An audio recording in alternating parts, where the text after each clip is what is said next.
Well, hello, and welcome to episode 7 of the Abundant Mother podcast. And I am your host, Alexa Oliveri, as you may have already known. Today, you're going to hear that my voice sounds super raspy and I don't sound 100% like myself. And that is the basis of this entire podcast today. It literally is about what happens when shit doesn't go your way, seemingly. What happens when your best laid plans actually do not turn out the way that you envisioned them to be? So, oftentimes in this new year, especially, you have heard or will continue to hear New Year's resolution. This is what I'm going to do in the new year, like this magical change of date, right? From 2024 stepping into 2025 and January 1st, and how much importance our society puts onto that. And how for weeks on end we go from holidays and Hanukkah and Christmas and all the happenings that go into all those beautiful family and friend celebrations. And then literally with the flip of a switch, all of a sudden we're inundated with New Year's resolution things.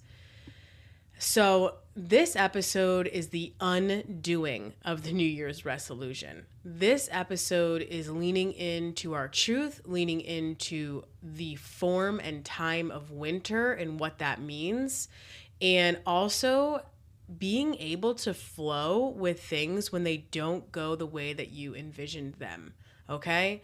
So, it's going to start off as a little rant, but I promise you that it is all good intentioned, and it really is for the purposes of for you to rewire your brain, for you to look at your life and your goals and your visions a little bit differently.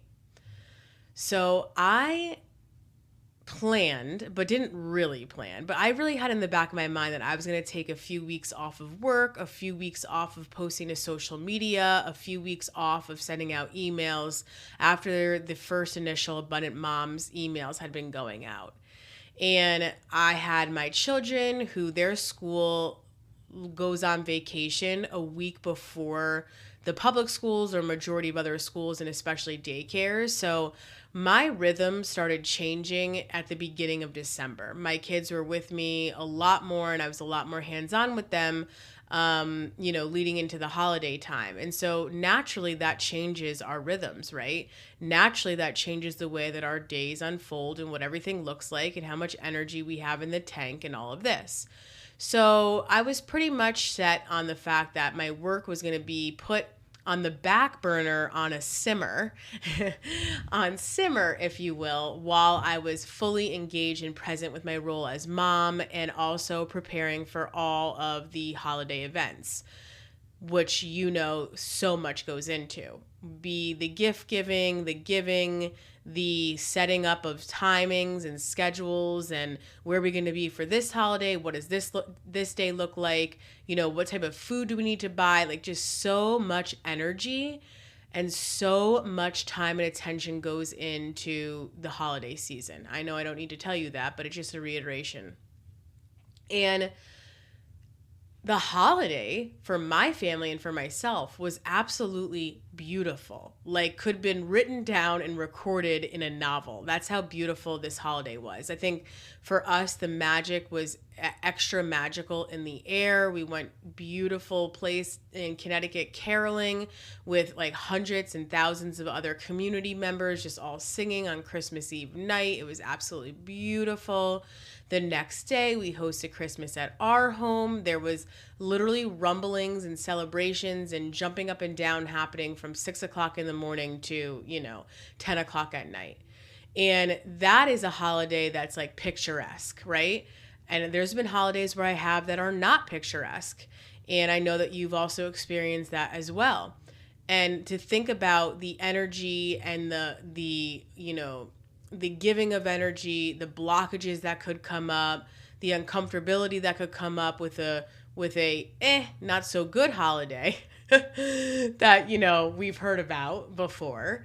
But also like all of the outpouring of energy and the depletion that happens when the holiday is great. There's no drama, nothing to report about this year on any of that stuff, but still you're left feeling depleted. And so we don't talk about that enough. We don't talk about that enough when everything goes really well and beautifully and the magic is alive inside of your children and yourself and it's all just harmonious. At the end of all of that is so much energy and effort that was put in to arrive at that space. And like I said, we've talked about people that are experiencing challenging holidays, or we have to put up boundaries with our family, or we're really not looking forward to seeing that one person or that other storyline that pops in around this time during when we're surrounded with our family, right?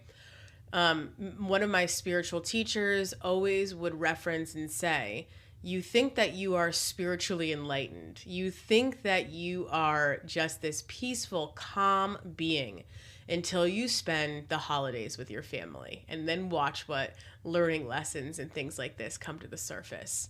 So I'm smiling as I say that, but it's the truth. It really is the truth. We're mixed around on purpose, on divine purpose, with all these beautiful personalities. Those that challenge us the most tend to be in our family, those that cause friction with our thoughts and our ideologies about life. And that is all designed for purpose. And on the flip side, like this year, as I was saying, experiencing a harmonious holiday, and there's no friction conversations happening at the table, which has taken years and a lot of intention and prayer and visualization to arrive at this glorious moment. And still after the holiday, I was depleted, totally exhausted. And, the fun continues because there's school break and school vacation after that. And so it's like, what do our days look like when there's no rhythm? And how do we implement this rhythm in a space and a time when there's lack thereof? And I found myself doing some fun activities with the girls. My husband was with us as well. And it was the day of New Year's Day, and we took them to an aquarium. And it was fun and exhausting. And the next day, that was it. I was done. I was on the couch and literally did not leave the couch until like a few days ago. And so this is almost a 2-week time frame. And my children went back to school last week, and I had the best laid plans of, okay, I'm going to get back into my work. The world's going to continue to hear from me. I'm going to be sending out emails. I'll have my presence on social media. I'm going to do Instagram lives. I'm going to do all these great things. And what I ended up doing is being on the couch watching reruns of Sex and the City that I haven't seen in 15 years. And I'm telling you, that happened for days. I still had to take care of my kiddos and feed them and bathe them and clothe them and love them and tuck them in and do all those amazing things that us moms do. There's no such thing as a sick day. But for the times that my children were lovingly being cared for elsewhere, I took every advantage of that by just being on the couch. And I'm going to be honest with you, that is so not easy for me, okay? I am definitely letting go of that mindset in life where it's like rest is a bad thing. What even is rest? Rest is lazy. Being on the couch all day is ridiculous. Like all those storylines, definitely have been in and circled around my mind ever since I was a young girl. So I would sit on this couch and really ask the divine feminine, God, the universe, whatever word feels good for you to use, I would ask her this question: why is this happening to me right now? Why is this happening to me right now? And all I can say is I didn't get the most profound wisdom that came out of me through this. I didn't channel this dissertation of why I was on the couch. It literally is rest is best, period. Rest is best. End of story. Rest is best. There's no other option. There's no other choice. And that is a humbling dose of reality, dose of medicine, dose of energy to accept and lean into, especially when you're coming off of a period of time where you're not you're not fulfilling your purpose, so to speak. Even though my higher self knows I am fulfilling my purpose in every moment. My higher self knows that being a mother and being attentive and loving is my highest purpose. But my ego mind is like the work, the practical, the logical, the technical. That is what is important. And my body said, absolutely not. That's not happening. And so I continue to lean into that as I'm talking to you with a little bit of a hoarse voice and still some congestion, and leaning into what, that's all about as well. So this is all to say, and as always, with every story that I share, with every time that I come on here and you plug into my voice, my energy, and my essence, I am always asking you to use this as a reflection for yourself. I am always asking you to listen to my story and think about your own life story and where this is popping up in your life now. Because since you are tuned into this, it is 100% fact that you are also undoing these learning lessons, learning new lessons in life, expanding, opening your heart, resisting rest, feeling like, oh my gosh, if I rest, I'm lazy. Feeling like rest is impossible. So we will carry around these belief systems in our minds, and we will nudge out the voice that says you need to slow down, or you need to take a break, or you're doing too much. And we will just say, no, I need to do things. I have to kind of plug on. There's no other option. And we will do that so long as, and for as long as, your body tells you you cannot do it anymore. And it will stop you dead in its tracks. And so this is true with the common cold. This is true with the flu. And this is true with things that are more expanded, if you will, like that of cancer. Like that of a huge health ailment that somebody has that you're like, oh my God, I don't know where this came from. Well, this came from years and years and years of a place of thinking. This came from years of kind of affirming in your mind, like, oh, I need a break, I need a break, I need a break, I need a break, but you're not going to take a break. Well, something in your body will break. And I say this with, a smile on my face, and I say this in a laughing manner because the world is so serious and we need to bring in humor. We need to bring in joy, even when we're talking about difficult things. And I find that's the best way to get the message across, where it's like, yes, this is super serious, what it is that we're talking about, but we can do it with a lightness, and we can do that with oh, yeah, that actually really does make sense. If I continue to say, oh, this is killing me, right? This is killing me. Doing this chore is killing me. Or what my husband just said to me is killing me. I can't stand it. Well, that's an affirmation that you're making on your body. That is a clarifying statement that you're making on your body. And years and over time, with days and days and days of you thinking in that way or affirming it out loud in that way, then your body will have a reaction to it. That is the whole connection with the mind, body, and soul. So here it is, a reflection to you to say, okay, when shit doesn't go my way, when my best laid plan is actually not coming to fruition, what does that mean for me instead? Why is this happening for me instead of why is this happening to me? I'm just going to repeat that one more time. Why is this happening for me instead of why is this happening to me? When we have the understanding and the reaction that something is happening to us, that, I'm the receiver of bad energy, I'm the receiver of bad luck, I can't believe this happened to me.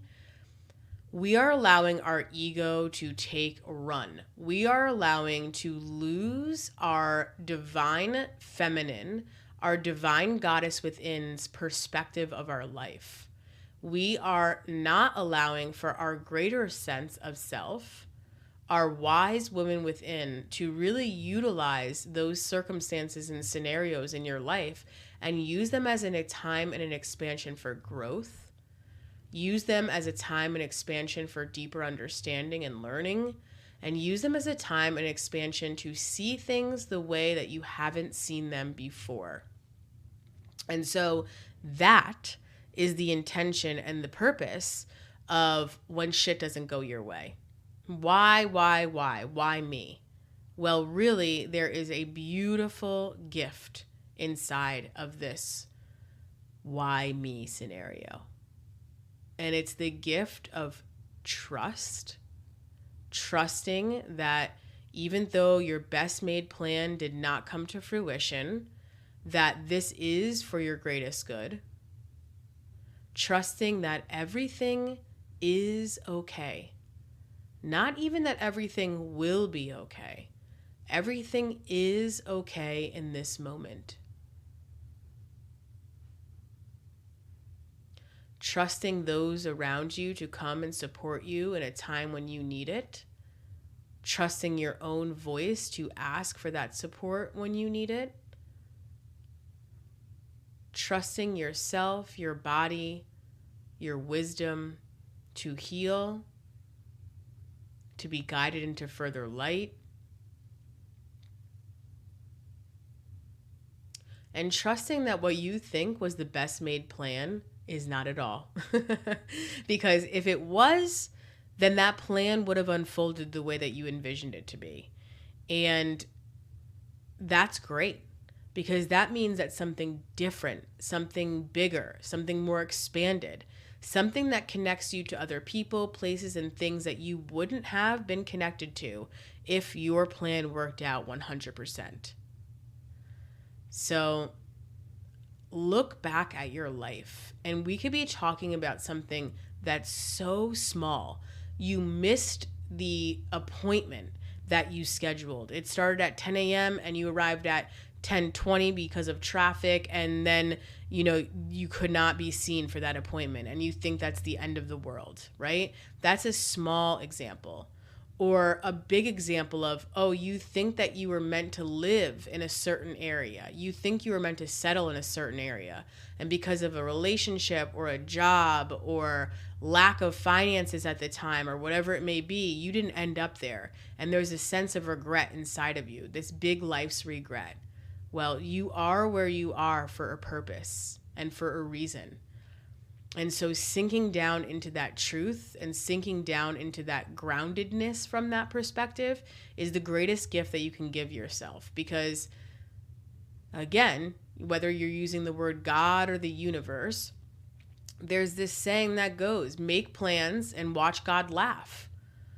Make plans. And it's important to set up a structure and to create a vision of where you would like your life to go. But we have to have some fluidity to it. We have to have some openness and some understanding that it's not going to be step 1 to 2 to 3 to 4 to 5 exactly the way that you mapped it out. And that is where life meets logic and life meets trust. And that is where the integration of divine feminine energy meets divine masculine energy. Divine masculine energy, which you've heard me talk about all of this before, but I'm going to re-educate you for a moment. Divine masculine energy is the ruler of structure, right? The ruler of the logical mind. The ruler of the practical, all things that are necessary and needed in this earthly life. And divine feminine is the mover and the ruler of pleasure, the ruler of fun and joy, the ruler of fluidity and flow. And so it's when those two energies work together that we are truly grounded in the earthly existence and open to our spiritual guides, our spiritual self, our essence, and the yumminess, the juiciness of living. And so that is what it is to teach us when shit goes awry, when things don't make sense the way that we thought that they would. And actually, it's that time where that dance is happening, where that integration is happening. So whether you're listening to this while you're driving or you're able to, take out a pen and a paper, which I always recommend doing because it exercises another part of our brains. We're so stuck on our phones and in the note sections and typing and all this sort of these things that can be great at times. This is also an art of pen to paper, of seeing, wow, what does my heart want to bring out onto the page? Not what AI already thinks I want to say, not what autocorrect already thinks I want to change this word to, right? This is actually instrumented by you and flowing through you. And so taking your pen to paper and really diving into writing about what do you feel like in your life has gone awry, whether it's a small example or a large example or a combination of both. And through this perspective of why is this happening for me, actually writing that down on the page after you've gotten everything out about what you are holding on to that didn't go your way. Then flip the page and write, why is this happening for me? Why is this happening for me? And then go through each one of those scenarios and expand yourself. Write why that is happening for you. Even if you have to make it up, use your imagination, ask your trusted friend, your husband, your partner, why they think that this happened and what's the positive in it. Maybe it'll exercise or fire off another part of your brain that says, oh, that's right. That did work out for me because of this. And it will allow you to create new neural pathways in your brain so that way you could look at this from a different perspective and get an aerial's view. And so, as always, the lessons that I come on here and teach, the words that I say and speak are things that I am living myself or have lived through. This is where I am gaining the wisdom from.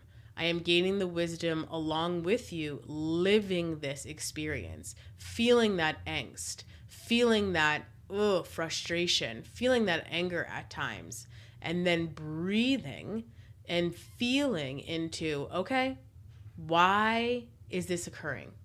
And how is this helping me?